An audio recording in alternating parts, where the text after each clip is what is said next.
ये फिल्म 2015 में आई Jurassic world की डायरेक्ट सीक्वल है और इस फिल्म का नाम है जुरासिक वर्ल्ड फॉलन किंगडम या जुरासिक वर्ल्ड 2 भी कह सकते हैं। और इस वीडियो को स्टार्ट करने से पहले अगर आपने अभी तक जुरासिक वर्ल्ड देखा नहीं तो मैंने उस वीडियो का लिंक आई बटन और डिस्क्रिप्शन बॉक्स में दे दिया है, तो जल्दी से जाके पहले उस वीडियो को देखिए ताकि आप इस फिल्म को बेहतर तरीके से समझ पाए। और इस फिल्म की IMDb रेटिंग है 6.2 आउट ऑफ 10 और सड़े हुए टमाटर पर ये 47% फ्रेश है और 89% गूगल यूजर्स ने लाइक किया है। चलिए ब्लैक स्पैरो को बुलाए।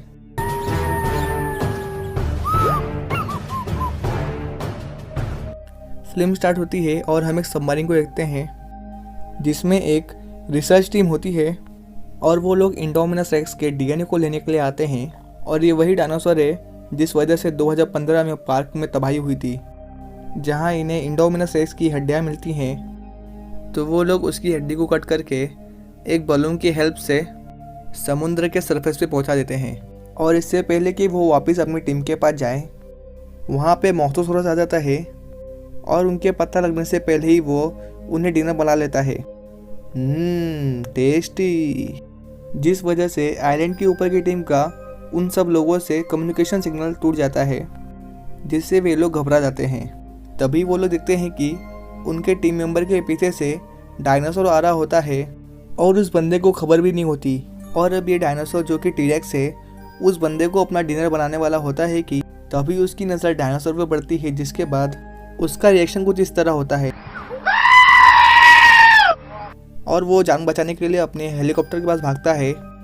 जिस बीच उससे उस आइलैंड के गेट का रिमोट छूट जाता है और टी-रेक्स उस आइलैंड के रिमोट को अपने पैरों से कुचल देता है, जिस वजह से जुरासिक वर्ल्ड का गेट अब ओपन हो जाता है। और वहाँ इस आदमी के टीममेट्स हेलीकॉप्टर से सीढ़ियाँ फेंकते हैं, जिस पर चढ़ के ये आदमी उस टी-रेक्स से बच जाता है। और ये लोग जान बचने की खुशी में वहाँ से निकलते ही कि रुको जरा, सब्र करो। तभी पानी के अंदर से विशाल जबड़ों वाला मोक्टोसोरस बाहर आता है और वो उस आदमी को सीढ़ी के साथ ही चबा डालता है, जिसके बाद बचे हुए टीम मेंबर्स DNA को लेके वहाँ से निकल जाते हैं। फिर सीन दिन होता है और हमें 3 साल बाद का जुरासिक वर्ल्ड दिखाते हैं, जहाँ एक वॉल्केनो एक्टिव हो चुका है और जल्दी ही इस वॉल्केनो इरप्शन से वहाँ के बचे हुए सारे डायनासोर्स की मौत हो जाएगी। और इस टॉपिक पे मिनिस्टर्स की बैठक होती है, जहाँ डॉक्टर मैल्कम कहते हैं कि इन डायनासोर्स को वहाँ पे मरने के लिए छोड़ देना चाहिए, जिस पर सभी लोग राज़ी हो जाते हैं। और फिर हमें क्लेयर को दिखाया जाता है, जहाँ वो न्यूज़ में देखती है कि डायनासोर्स को आइलैंड पे ही मरने के लिए छोड़ दिया जाएगा। और इस खबर के बाद क्लेयर को मिस्टर बेंजामिन लॉकवुड को कॉल आता है, जहाँ इस सिलसिले पे बात करने के लिए क्लेयर उनके घर जाती है, जहाँ उसकी मुलाकात एली मिल्स से होती है, जो कि मिस्टर बेंजामिन लॉकवुड के लिए काम करता है। और मिस्टर लॉकवुड से मिलने के बाद वो क्लेयर को बताते हैं कि जॉन हेमंड का सपना था कि इन डायनासोर्स को इंसानों से दूर रखकर उन्हें कुदरती पर्यावरण में जीने दिया जाए, इसलिए उन्होंने इन डायनासोर्स के लिए एक अलग सा आइलैंड इंतज़ाम करते हैं और उन डायनासोर्स को उस वोल्केनो इरप्शन से बचाकर यहाँ पर शिफ्ट किया जाए, भले ही ये काम इलीगली क्यों ना हो, जहाँ ये डायनासोर्स अपनी कुदरती निवास में रह सके। फिर मिल्स क्लियर को इस प्लान के बारे में सभी इन्फॉर्मेशन दे देता है और कहता है कि रैप्टर्स जो कि एक चालाक और खूंखार डायनासोर है और उसे पकड़ने के लिए हमें उस आदमी की ज़रूरत है जिसने इन्हें ट्रेन किया था, ताकि हम इस इंडेंजरस स्पीशीज़ को बचा सकें। जिसके बाद क्लियर ओवन के पास जाती है और उसे ये पूरा प्लान बताती है, जिस पर ओवन पहले तो ना बोलता है, लेकिन क्लियर उसे ब्लू के बारे में याद दिलाती है और कहती है कि तुमने ही तो उसे ट्रेन किया था और तुम उसे मरते हुए देखना नहीं चाहोगे। जिस पर ओवन इनके साथ सफ़र में आने के लिए मान जाता है। देन नेक्स्ट दिन ये लोग प्लेन में बैठते हैं, जहाँ इनकी टीम में क्लेयर और ओवन के साथ ही साथ डॉक्टर जिया और वायरिंग एक्सपर्ट फ्रैंकलिन भी होते हैं। फिर ये लोग जुरासिक वर्ल्ड के लिए टेक ऑफ ले लेते हैं और आइलैंड पे पहुँचने के बाद वहाँ पर मिल्स की प्राइवेट आर्मी भी होती है, जो कि उन डायनासोर्स को पकड़ रहे थे और उनके लीडर का नाम था कैन। फिर ये चारों और कैन के कुछ आदमी ये सभी लोग जुरासिक वर्ल्ड के हेडक्वार्टर्स जाते हैं, जहाँ पर फ्रैंकलिन सिस्टम को वापस स्टार्ट करता है और ब्लू को ट्रैक कर लेता है। और ब्लू को पकड़ने के लिए ओवन और जिया और कैन के कुछ सोल्जर्स ये सभी लोग जंगल की तरफ निकल जाते हैं, जहाँ पर ओवन ब्लू को ढूंढ लेता है और वो उसे शांत करके खुद पे भरोसा दिलाने की कोशिश करता है कि कैन के आदमी ब्लू पर बेहोशी की गोली से शूट करके उसे बेहोश कर देते हैं, जिस पर ओवन उस पर गुस्सा होता है तो कैन उसे भी शूट करके बेहोश कर देता है और वो ब्लू और जिया को लेके वहाँ से निकल जाता है। तो दूसरी ओर हेडक्वार्टर्स में भूकंप आता है जिससे कि वहाँ के डोर जाम हो जाते हैं और अब क्लेयर और फ्रैंकलिन वहीं पे फंस जाते हैं। तब फ्रैंकलिन सिस्टम को हैक करके टनल का गेट ओपन करता है जहाँ से खूंखार दांतों वाला डायनासोर इनकी तरफ बढ़ता है और डायनासोर को देख फ्रैंकलिन का रिएक्शन कुछ ऐसा होता है, जिसके बाद ये लोग बड़ी मुश्किल से चिमनी के थ्रू उस डायनासोर से बचते हुए बाहर आ जाते हैं। और बाहर का नज़ारा तो कुछ अलग ही था। आइलैंड का वो एक्टिव वोल्केनो अब ब्लास्ट हो चुका है जिसमें से ज्वाला निकलकर पूरे आइलैंड को जलाकर राख कर रही है और इसलिए आइलैंड के सभी डायनासोर्स और ओवन इनकी तरफ भागते हुए आते हैं, जहाँ ये तीनों भी उस ज्वालामुखी से बचते हुए भागते हैं और जाकर एक जायरोस्फीयर के पीछे छुप जाते हैं। और डायनासोर्स के जाने के बाद क्लियर और फ्रैंकलिन उस जायरोस्कोप में बैठ जाते हैं और ओवन भी बैठने वाला होता है कि तभी वहाँ पर एक एलासोरस आ जाता है। पर ओवन की नसीब अच्छी कि एलासोरस के अटैक करने से पहले ही वहाँ पे टीरेक्स आकर उस एलासोरस को मार डालता है और ज्वालामुखी के फटने की वजह से वो टीरेक्स भी वहाँ से निकल जाता है। जिसके बाद ये तीनों उस वोल्केनो एरप्शन से बचने के लिए पानी में कूद जाते हैं और पानी से बाहर आने के बाद ये दिखते हैं कि केन और उसके आदमी वो सारे सिलेक्टेड डायनासोर्स को पकड़कर शिप में लेकर रवाना होने वाले होते हैं, जहाँ ये तीनों एक ट्रक में बैठकर उस शिप में घुस जाते हैं। जिसके बाद सभी लोग देखते हैं कि आइलैंड के बचे हुए डायनासोर्स उस ज्वालामुखी के ज्वाला में मर जाते हैं।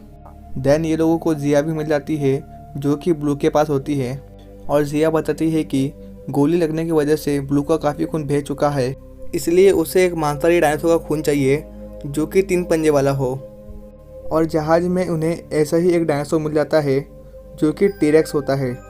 तब क्लियर और ओवन अपनी जान को हथेली पे रख कर किसी तरह उस टीरेक्स का खून निकाल लेते हैं और जिया को दे देते हैं और जिया ब्लू का इलाज करना स्टार्ट कर देती है। फिर ये लोग अपने डॉकयार्ड पे पहुंच जाते हैं जहां पर क्लेयर और ओवन ये पता लगाने की कोशिश करते हैं कि आखिर इन डायनासोर्स को कहां पर लेके जाया जा रहा है। जहां क्लियर दिखती है कि इन सभी डायनासोर्स को एक हवेली पे लेके जाया जा रहा था जो कि मिस्टर बेंजामिन लॉकवुड का होता है। तो ये लोग समझ जाते हैं कि एली मिल्स ने इन्हें धोखा दिया है और वो इन सभी डायनासोर्स को बेचने वाला है। तो वहीं हवेली के अंदर हम मैसी लॉकवुड को देखते हैं जिसे मिल्स के पूरे प्लान के बारे में पता चल जाता है। तो वो ये बात अपने नाना जी मिस्टर बेंजामिन को कहती है, जहाँ बेंजामिन कहता है कि तुम्हें शायद कोई गलत फहमी हुई होगी और अब तुम्हें जाकर अपने कमरे में आराम करना चाहिए। जिसके बाद एली मिल्स बेंजामिन के पास आता है जहाँ बेंजामिन उसे उसके प्लान के बारे में पूछते हैं और कहते हैं कि सच में तुम इन डायनासोर्स को शिप ना करके इनकी नीलामी करने वाले हो। तो अब मिल्स के करोड़ों पैसे दांव पे लगे होते हैं, इसलिए वो एक पिलो लेकर बेंजामिन का दम घुट के उसे मार डालता है।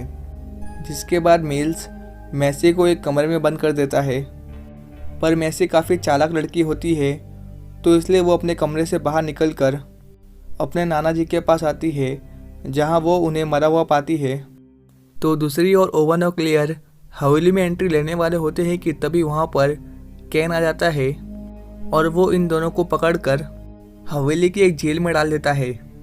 और अभी ये दोनों यहाँ से बाहर निकलने की बात ही कर रहे थे कि तभी ओवन को दीवार की उस पार से आवाज़ आती है और ओवन देखता है कि वहाँ पे एक बेबी डायनासोर होता है।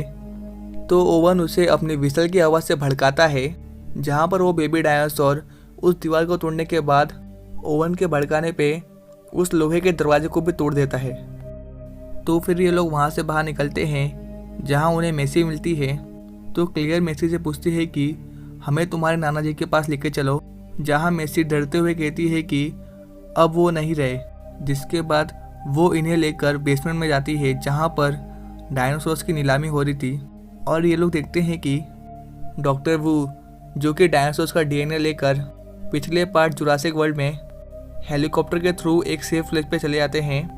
वो एलिमेंट्स के साथ मिलकर एक खूंखार डायनासोर बनाते हैं जो कि इंडोमिनस रेक्स और वेलोसिरैप्टर का कॉकटेल होता है। और इस डायनासोर का नाम होता है इंडोरैप्टर, जिसमें वेलोसिरैप्टर की चालाकी और इंडोमिनस रेक्स की पावर होती है। और लेजर सिस्टम के कमांड पर हमला करने वाला एक खूंखार डायनासोर होता है जिसे डॉक्टर वू ने एक नमूने के तौर पर बनाया होता है। पर लोग इस डायनासोर के लिए काफ़ी ज़्यादा बोली लगाने लगते हैं और इतने सारे पैसों की महक सुनकर एली मिल्स इस डायनासोर को भी नीलाम कर देता है। तो ये सब देखकर ओवन सिस्टम के साथ छेड़खानी करने जाता है, जहाँ लकीली वो बेबी डायनासोर भी आ जाता है। तो ओवन उसे बहला फुसला के लिफ्ट के थ्रू बेसमेंट में ले जाता है, जहाँ ये सभी डायनासोर की नीलामी हो रही थी। और ये बेबी डायनासोर वहाँ पहुँचने के बाद सांड की तरह एक के बाद एक सभी लोगों को उठा फेंकता है, जिसे देख लोगों में भगदड़ मच जाती है और वो ऑक्शन हाउस से बाहर भागने लगते हैं। तो ये सब देखकर केन अंदर आता है और वो उस इंटरप्टर के पास जाता है और उस इंटरप्टर के दांत देखकर वो खुद को रोक नहीं पाता, क्योंकि केन को डायनासोर के दांत कलेक्ट करने का शौक होता है। इसलिए वो उस इंटरप्टर को 2 बेहोशी के डांट्स मारता है और सोचता है कि इंटरप्टर बेहोश हो गया है और वो गेट ओपन करके अंदर जाता है। लेकिन वेलोसिराप्टर की तरह चालाक होने की वजह से ये डायनासोर सिर्फ बेहोश होने का नाटक करता है और केन के पास आते ही उसे बिना नमक के चबा डालता है। फिर वो अपने पिंजरे से बाहर निकलता है और उसके सामने आने वाली वो हर एक चीज़ को मार डालता है। तो दूसरी ओर क्लियर और ओवन मेसी को लेकर अपने दोस्तों को ढूंढने के लिए निकलते हैं कि तभी मिल्स और उसके आदमी उन्हें पकड़ लेते हैं, जहां मिल्स उन्हें बताता है कि मेसी एक क्लोन है और मिस्टर बेंजामिन लॉकवुड ने अपनी बेटी के मरने के बाद उसके डीएनए से हूबहू एक क्लोन बनाया जो कि मेसी है। और अब मिल्स इन लोग को मारने वाला होता है कि वहाँ पर इंटरप्टर आता है और वो मिल्स के आदमियों को मार डालता है, जिसे देख सभी लोग वहाँ से अपनी जान बचाते हुए भाग जाते हैं। तो दूसरी ओर फ्रैंकलिन जिया की जान बचाने के लिए डॉक्टर वू को इंजेक्शन मार के बेहोश कर देता है और वू के आदमी इन दोनों को गन पॉइंट पर ले लेते हैं, जहाँ जिया ब्लू का पिंजरा खोल देती है, जिसके बाद ब्लू उन सभी आदमियों को मार डालती है। लेकिन उसी वक्त उनमें से किसी की गोली एक टैंक में लग जाती है जिसमें कि हाइड्रोजन गैस भरा होता है और इस वजह से वहाँ पे धमाका होता है। लेकिन उस धमाके से ब्लू, जिया और फ्रैंकलिन बच जाते हैं। लेकिन उस धमाके की वजह से एक पॉइजनस गैस बहुत तेज़ी से बेसमेंट में फैल रही होती है, जिससे फ्रैंकलिन सिस्टम से स्टॉप करने की कोशिश करता है। तो वहीं ओवन, क्लेयर और मेसी का सामना इंटरप्टर से होता है, जहां वो उससे बचने के लिए लाइट्स ऑफ कर देते हैं। पर लेकिन इस बार किस्मत ओवन के साथ नहीं होती और फ्रैंकलिन सिस्टम को रिपोर्ट मारता है, जिससे कि लाइट्स ऑन हो जाती है और इंटरप्टर इन सबको देख लेता है और वो इन पर अटैक करता है, जिसमें कि मेसी वहाँ से बचते हुए भागती है और मेसी को भागता हुआ देख इंटरप्टर ओवन और क्लियर को छोड़ उसका पीछा करता है, जहाँ मेसी अपने रूम में जाके छुप जाती है और इंटरप्टर भी उसकी गन को सूंघता हुआ उसकी कमरे तक आ जाता है और वो उस पर अटैक करने वाला होता है कि तभी वहाँ पे ओवन आ जाता है और वो उस रैप्टर पर धनाधन गोलियां बरसाने लगता है। लेकिन तभी उसकी गोलियां खत्म हो जाती है और अब दोनों की जान खतरे में होती है कि तभी वहाँ पे ब्लू आ जाती है और ब्लू और इंटरप्टर के बीच फाइट होती है, जिस बीच ओवन और मेसी वहाँ से निकल जाते हैं, जहाँ इंटरप्टर ब्लू को हरा देता है और दोबारा से इनके पीछे लग जाता है। तो ये लोग उससे बचने के लिए एक कांच के बने हुए छत पर चढ़ जाते हैं, जहाँ ये रैप्टर उनके पास आने की कोशिश करता है, लेकिन ये कांच की छत उसका भार नहीं उठा पा रही थी, जिससे कि कांच फूटने लगती है। और तभी वहाँ पे क्लियर आ जाती है, जो कि लेज़र लाइट से ओवन को टारगेट करती है, जहाँ ये रैप्टर अपने आप को कंट्रोल नहीं कर पाता और वो ओवन के ऊपर जंप करता है। तो ओवन उससे बचते हुए उसके नीचे से निकल जाता है और रैप्टर के कूदने की वजह से कांच उसका भार झेल नहीं पाती और वो नीचे गिरने लगता है। लेकिन वो खुद को संभाल लेता है और वापस से एक बार खड़ा हो जाता है और इससे पहले कि वो इन पे अटैक करे, वहाँ पे ब्लू आ जाती है और वो रैप्टर के ऊपर जंप करके उसे अपने साथ नीचे ले जाती है, जहाँ पर ट्राइसेराटॉप्स की खोपड़ी रखी होती है और इंटरप्टर उस खोपड़ी के ऊपर गिरता है, जिससे कि उसकी मौत हो जाती है। जिसके बाद ये लोग जिया और फ्रैंकलिन के पास जाते हैं, जहाँ पर जिया और फ्रैंकलिन बताते हैं कि बेसमेंट में एक पॉइजनस गैस फैल रही है, जिस वजह से वहाँ पे रखे हुए सभी डायनासोर्स की मौत हो जाएगी और वो लोग इस गैस को फैलने से भी नहीं रोक पा रहे। तब क्लियर ये सब सुनकर सभी डायनासोर्स का पिंजरा खोल देती है और अब उसे बस बेसमेंट का गेट ओपन करना था।